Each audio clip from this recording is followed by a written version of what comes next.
Good morning. Welcome to the Alethea Baptist Church Sunday morning enrichment hour. This morning we will be discussing our Sunday school lesson. Today's lessons come out of John chapter 18, verses 15 through 27.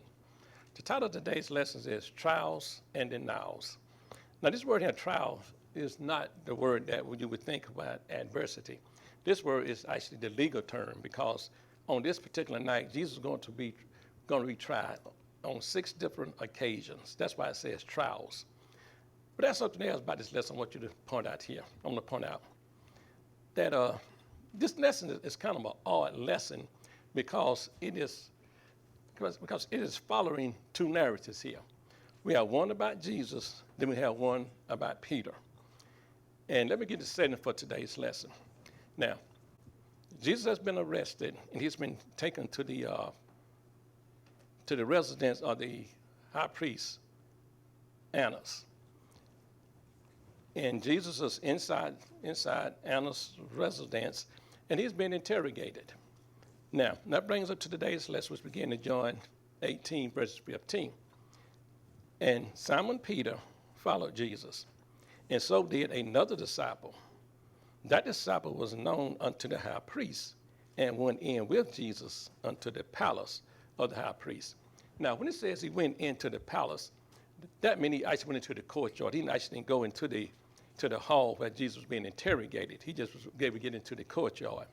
Now, that's something else here. He's saying, but that disciple was known unto the high priest. But it doesn't tell us, the scripture doesn't tell us who this other disciple is. And so I'm not going to speculate. But I do want to point out here is this, that you see there's only Peter and one other disciple. Now, Jesus had, just hours early, Jesus had told them that on this particular night that all of his disciples were going to deny him. They were going to fall away from him. And this was actually fulfilled in Zechariah 13:7 when it said that I will strike the shepherd and the sheep will scatter. So that is prophecy being fulfilled there. And then in verse 16 it says, but Peter stood at the door without. That means he was outside on the courtyard, outside the gate. Because the idea is that the residence of the high priest, it was like a fortress. No, it was it had a gate around it, so just anyone could not come into the courtyard of the high priest. And so that's why it says Peter stood without, outside the gate. Then went out that the other disciple, which was known unto the high priest, and spoke unto her that kept the door, and brought Peter in. Now, what we see here is that this disciple, that he was known by the high priest. And what it tells us, that what it's showing is this, that integrity, honesty, moral behavior, acting respectfully, these things matters because of his character, he was able to vouch for Peter and was able to bring Peter into the courtyard. And see, the same thing, we may find ourselves in a similar situation, that based on our character, that we may be able to vouch someone and be able to render them aid, or vice versa. Same thing might happen to us based on integrity, based on honesty, based on honorable behavior, acting respectfully. These things matters. These things, they matters. And so he was able to get Peter into the courtyard.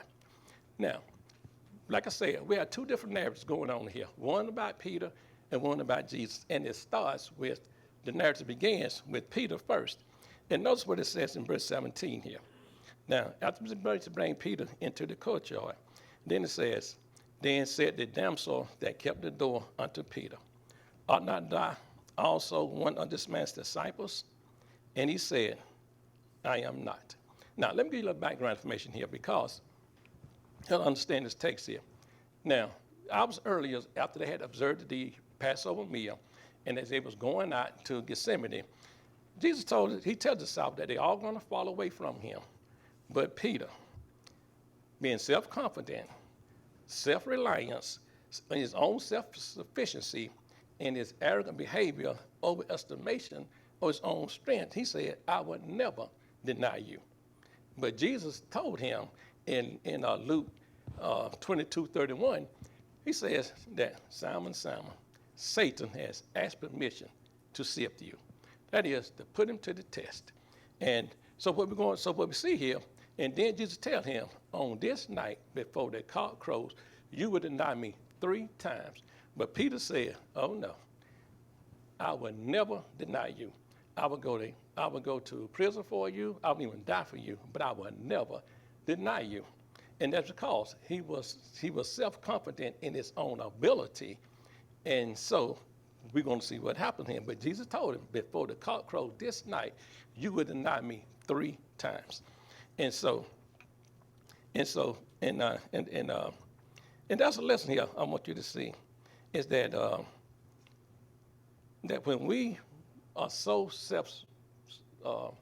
reliant on our own abilities, that we don't see, it's hard to accept advice from anyone else, because we're just so trusting our own abilities that we feel absolutely no need to. We don't listen to anyone or accept advice from anyone because we are relying on our own abilities, our own self-sufficiency. And so, but notice what she does here in verse 17. Now, she asked Peter a question. Are not thou also one of this man's disciples? And he said, I am not. Now, when she asked this question here, now, she's keeping the gate. And so, and this is the residence of the high priest. You can't just allow anyone to come into that area. So she's asking him the question, are you not one of this man's disciples? Because she didn't want to let someone that could potentially be a threat to the high priest onto the property. So she asked that question. And Peter says, I am not. But when we read the account in Matthew, Mark, Mark, and Luke, they all covers this incident that happened this night. We get a little more information here, because what we learned in the Luke passage, that what Peter said was that, I don't know what you're talking about. I don't know the man. So not only did he deny Jesus, he also denied knowing Jesus. After Jesus had warned him that you're going to deny me, and he was arrogant and boastful, saying he never would deny Jesus. And yet, that is what he did. Now, and look at verse 18. And the servants, and Peter denies knowing Jesus. And verse 18 going to tell us why. Look what it says here. And the servants and the officers stood there. Now, these servants are the Roman cohort, and the officers here are the officers are the chief priests. These are the people that arrested Jesus in Gethsemane, the Roman cohort and the officers of the priests, and they were standing there. So what it is, Peter found himself in a hostile environment. So what he does, and let me read the rest of it here. And the servants of the officers stood there, and he made a fire, and who had made a fire of coals, for it was cold. And they warmed themselves. And notice this here. And Peter stood with them and warmed it himself. Notice, and Peter stood with them and warmed himself. Now, we see 2 things here. He was surrounded by the enemy, and it was cold. What it's showing us this, that when we feel threatened by physical bodily harm, and our personal comfort is put to the test, be careful, because we just may stumble, just like Peter did here. In fact, even though this is never talking about Peter, all of us can put our name there, because anytime we find ourselves where our personal health is being threatened, or our personal discomfort is put to the test, hey, we just may stumble. And just like Peter, notice what he does here. And he stood with them. In other words, he comes like a chameleon. He tried to blend in with them. And with the surroundings, instead of taking a stand and coming out from among them, he stood with them and denied even knowing Jesus. But sadly, the same thing is happening today. Consider this. For 2 hours on Sunday morning, we go to church, we inside these four walls, and we are disciples. But as soon as service is over, we go outside that door, we become chameleons. We blend right back in to the culture, not standing, we blend right back in with the culture. We turn a blind eye to wickedness, not standing for righteousness, and we even support lawlessness, just blending in with the culture, doing the exact same thing Peter did. That I would say we have to be careful that when our physical being is put to the test, or our personal discomfort is come to the test, we just may stumble. Now, remember, like I told you, that this is kind of an odd lesson because it's following two narratives here. Now, what we're going to see here in verse 19, the narrative now, is going to switch back. It's going to switch to Jesus. So we can just put Peter on the shelf here for a minute because now the narrative changes. It's kind of an odd lesson because we're following two narratives here. And beginning in verse 19, we're going to turn to Jesus.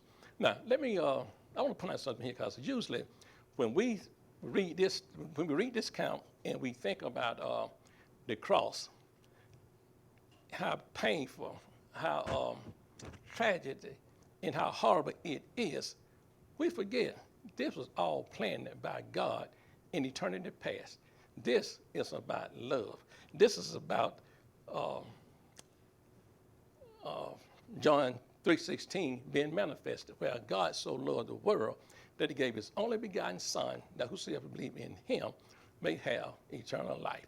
In other words, this is about love. This is the cross, as tragedy as it is, yet it's a glorious event because it guarantees us a glorious future, a future that eyes have not seen, ears have not heard, not even entered to the hearts of man, what is prepared for us. As tragedy as the cross is, but it guarantees us a glorious future. Now, I want to put that out because I want you to understand, what's happening here. Now, in verse 19, the high priest then asked Jesus on his disciples and on his doctrine. Now, he's not asking because he wanted information or he's trying to get facts. No, he was asking because he's trying to find a reason to falsely accuse Jesus. And notice the two interests here. Now remember, it was the Roman cohort and it was the officers of the chief priests that came to arrest Jesus. So when he asked Jesus about his disciples, what he's saying, he's trying to falsely accuse Jesus or plotting an insurrection against Roman authority, against Caesar. That represents the Roman cohort's authority. And then he asked him about his doctrine.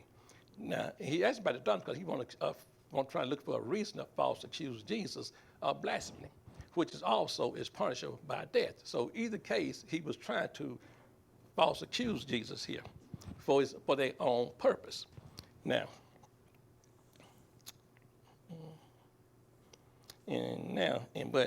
but I like how Jesus responded to this in verse 20. You know what Jesus says? And Jesus answers him, I spake openly to the world.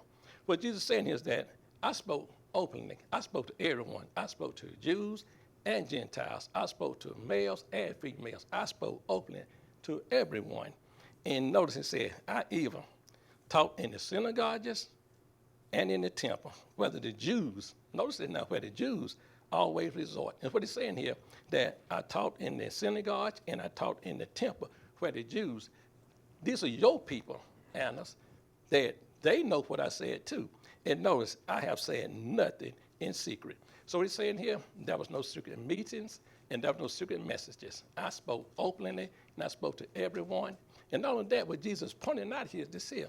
I spoke during the day to everyone, yet you all are meeting at night and in secret, which was a total violation of the Jewish legal system. And then, you notice in verse 21, he says, why askest thou me? Ask them which heard me, what I have said unto them. Behold, they know what I have said. Now, what he's saying, this is, if you want to know the truth, ask those who heard. And see what Jesus is doing here, he's using their own law against them. In Exodus 20:16, when God was giving the commandments, he said, thou shalt not bear false witness. So we tell him then, if you want to know the truth, ask those who heard. Go get witness and true testimony. And so he is encouraging them to do this. But notice how they respond here in verse 22. And when he had thus spoken, one of the officers which stood by struck Jesus with the palm of his hand, saying, Answerest thou the high priest so? And see, now notice here, the whole thing here is about truth. And notice here, and when they struck Jesus, this was the beginning of all the beatings, the suffering, and all the suffering that he would endure on this particular night. This was the very beginning of all of this stuff. But now, there's something else here. And by striking Jesus, this was an attempt to suppress the truth. And the same thing is still happening today. Men go through great lengths to suppress the truth. And that's why Jesus tells them that if you want to know the truth, get the facts, get true wisdom, get true testimony. But here's the thing here. Now, the reason why Jesus is telling them they need to get the facts is because if you don't have facts, you don't have truth. And if you don't have truth, you don't have trust. And the same thing is happening in the culture today. This is why the culture is just falling apart and just so divided. It's because of truth. And what's ironic about all this here is that we have all these churches, all these religions, all this doctrine, and yet the church is not divided because of religion and doctrine. It's just simple truth. And I'm not talking about is Pluto is still a planet or how many miles to the sun. No, just simple truth. Like, it's a lie wrong. It's injustice wrong. Just simple truth. We ain't not talking about some great philosophical questioning thing, just basic, simple truth. But yet, men rejecting the truth. Now, verse 23. And Jesus answered him, Now, if I have spoken evil, bear witness of the evil. But if well, why smitest thou me? Now, this whole thing, remember, is all about truth. They were rejecting the truth. Now, and that's what Jesus tells them, said, now, if I have said something that was wrong or something that was untrue, tell me what it is. Bear witness of it. But now that's a lesson here I want you to see, but that's a lesson here. Okay, see, not only will men reject truth, they will actually use physical abuse to suppress the truth. And we see this still happening today. Now, and consider this. Now, this was over 2,000 years ago, and yet it is still happening today. There are many men and women today whose careers are being destroyed for standing for the truth. There's many men and women today are suffering physical abuse for standing for the truth. There's many men and women today who is being intimidated and being threatened for standing for the truth. And like I said, men just do not want the truth. They go to great length to suppress the truth, even using physical abuse. Now, and look at verse 24 here. And now Annas had sent him bind unto Caiaphas. Now, when he went before Annas, that was the first trial. Now, he's going to send him to Caiaphas, which was going to be the second trial. And then Caiaphas he's going to, because he's the current high priest, now he's going to assemble the Sanhedrin Council, which is going to be the third trial. He's going to do 6 trials this night. But now, notice something here. Now, when Annas was unable to find a justifiable cause to accuse Jesus, so what he does, he sends him over to Caiaphas. Now, Caiaphas, as he go through his questioning, and he couldn't find justifiable cause, well, he convenes the Sanhedrin Council, which is going to be the third trial. And when we read the same passages, because I said, no, all 3 Gospels all the gospel writers cover this story, Matthew, Mark, and Luke. And what you see here is that not only did they try to false accuse him, they brought in false testimony. But that's a lesson here that I want you to miss in all this here. By sending him to Caiaphas, and then he has examined for the Sanhedrin council here, what we see this is when men's hearts are set to do evil. Notice how relentless they are in their pursuit to achieve it. That's why they send him, when Annas couldn't find nothing, Caiaphas couldn't find nothing, then they send him to they convene the Sanhedrin council. They bring in false testimony, bring in false witness, and they couldn't even get their story together. But what we see there is that when men's hearts are set to do evil, they are relentless in their pursuit. Now, and so so after they couldn't really find anything, so they finally settled on, well, Jesus said he would destroy the temple and rebuild it in 3 days. But that's what they settled on. And so now, they said, well, now we'll take this so they accused him of blasphemy. So now they have to, but since they couldn't carry out the death sentence on their own, now they got to carry him to Pilate.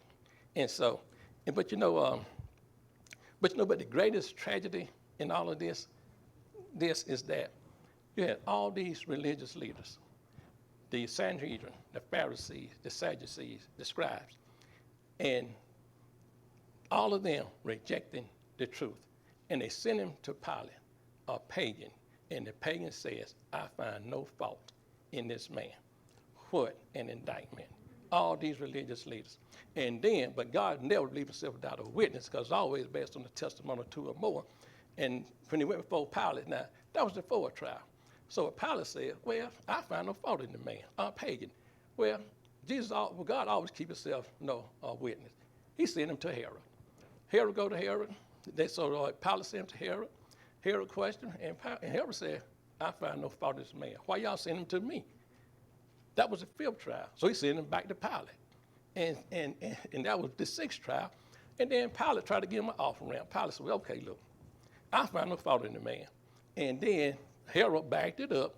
And the greatest indictment is that all the religious people is trying to condemn him. They are rejecting the truth. And so, but Pilate tried to give him an offering. He said, well, look here, it's my custom to release one prisoner on your day Passover. And know what they say? Give me Barabbas. And know what Barabbas was in jail for? Insurrection and murder. But yet they said, give me Barabbas. That just shows that when men's hearts are set to do evil, they are relentless in their pursuit to achieve it. And so, but at the end of all this here, as tragic as it is, yet it was a glorious event because it guarantees us a glorious future. Now, like I said, this is a kind of odd lesson because it's flipping back and forth, but so now it's going to turn back to Peter in verse 25. And Simon Peter stood and warned himself. They said, therefore unto him, art not thou also one of his disciples? And denied it and said, I am not. Now we see in verse 17, Peter denied knowing Jesus. Now, here in verse 25, he denies being one of Jesus' disciples. And so in verse 26, a short time later, one of the servants of the king of the high priest, being his kinsman whose ear Peter cut off, said, did not I see thee in the garden with him? And so what he's saying here, wait a minute now. Wasn't that you who cut off my cousin's ear?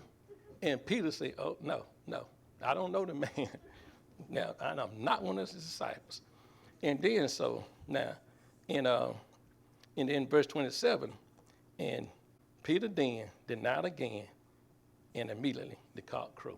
Now remember, Jesus had told him in Luke 22:61 that before the cock crowed this night, you would deny me 3 times. And he had warned him that Satan had asked permission to sift him. But what we see here, this here, remember that Peter was self-confident in his own ability, in self-reliance, in his own self-sufficiency, that he said, he even compared himself to all the other disciples, said, even if they deny you, I never will. And yet we see what happened. But see, here's the thing here. See, until we surrender self, God has to put us on the shelf. And see, and that is why sometimes God will allow Satan to sift us, to put us to the test, so we will surrender self, so he can take us off the shelf, that we will surrender and turn to him and seek his help. Then he can use us. And as we're going to see here, then he restores us. And that what we see here in John 21, verse 15 through 17. This after the crucifixion, after the resurrection. And now, Jesus asked Peter, Peter, do you love me? And Peter says, yes, Lord, you know I love you. Then he asked him again, Peter, do you love me? And Peter said, yes, Lord, you know I love you. He said, feed my sheep. And then he asked him a third time. Now, Peter getting a little ticked off because he asked him the third time, but he denied him 3 times. And so now he asked him a third time, Peter, do you love me? And Peter said, yes, Lord, you know all things. You know I love you. And so as we see that until we surrender self, God has to put us on the shelf. And because when we relied on our own self-sufficiency, our own self-reliance, our own self-abilities, God can't use that. We got to, so until we, and see, the thing about this is we can't surrender self until we see ourselves. We can't change our ways until we acknowledge our ways. And then that's when God can use us.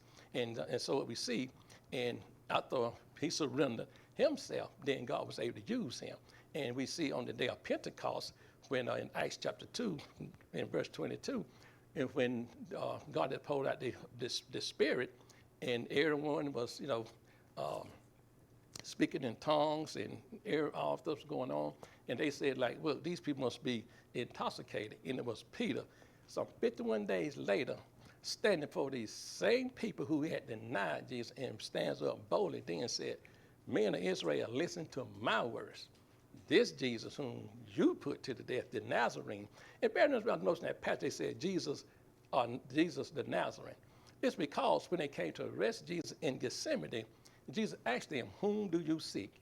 And he said, and they said, Jesus of Nazareth. And so now in Acts chapter 2, verse 22, he said, Jesus the Nazarene. He want to make it absolutely perfectly clear that this is the same one attested to you by God through signs, wonders, and miracles, just as you know. This is the same one that this thing is happening for, it's happening because of him. And it was foretold, it was written, and it was prophesied, and yet they rejected it. But what we see in all this here, especially with Peter, is that it's not how you begin, it is how you end. See, he started off arrogant, self-sufficient, and now he humbled himself. And so like now God can use him. So now when he put up his sword and picked up God's sword, which was the word, he was able to slay on that day and add 3,000 souls to the church. But notice something now, don't miss this. He added 3,000 souls to the church. Now he didn't add to the Sanhedrin Council, he didn't add to the Pharisees, he didn't add to the Sadducees, he didn't add to the scribes. He added to the church. And we'll ask ourselves today, whose kingdom are we adding to? Are we adding to the worldly kingdom, or are we adding to God's kingdom? It's not how you begin, it is how you end. And think about this here too. All this stuff that's going on in culture today, how we divided, falling apart. Just think if all the commands that we have in the Bible, what if we just took one? Just one. Let's just say Matthew 7:12. Do unto others as you have them do unto you. Some translation says, treat others the same way you want to be treated. What if we just simply did that one commandment? Now, there's allegedly over 160 some odd million evangelicals in this country. There's only a little over 300 million people in this country. Just think how easy it will be to turn this culture around. No big thing, just simply taking one command. Do unto others as you have them do unto you. Treat others the same way you want to be treated. Just think how easily it will be to turn all this stuff around. And there's no, and this is not some monumental task that they're asking you to do. It simply starts with the man or woman in the mirror. It just simply saying from this point forward, I will no longer follow this path. I will simply just do unto others as I have them do unto me. And think about it. Now, we're not talking about crossing the desert like an Arab man or swimming the ocean from shore to shore or climbing Mount Everest. This is just a simple task. We can just look in the mirror and say, I'm going to treat others the same way I want to be treated.